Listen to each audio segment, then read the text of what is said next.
C'est un ULM comme celui-ci qui était parti de Saint-Même-les-Carrières en Charente hier matin. 24 heures après l'accident qui a fait 2 victimes, dont un instructeur chevronné, il est établi que l'appareil a connu des difficultés lors du décollage après s'être posé dans un champ de la campagne libournaise.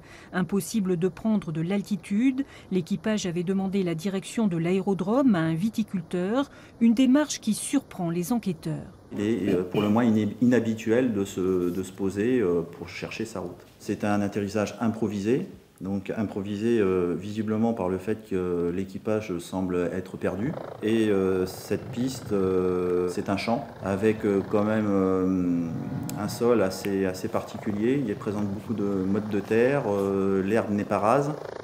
Est-ce la nature du sol ou le vent qui a compliqué la manœuvre? Pourquoi l'appareil a-t-il décollé dans le sens inverse de l'atterrissage, ce qui là aussi n'est pas habituel?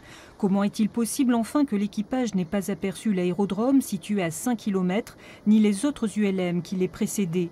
Seule certitude, l'impact avec une ligne électrique qui a provoqué la chute.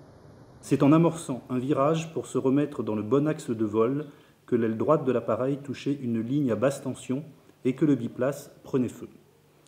À ce stade des investigations, les causes de l'accident ne sont pas déterminées et ne pourront pas l'être avant plusieurs semaines.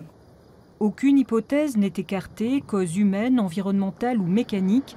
L'enquête pour homicide involontaire a été confiée à la brigade de recherche de Libourne et à la brigade de gendarmerie des transports aériens.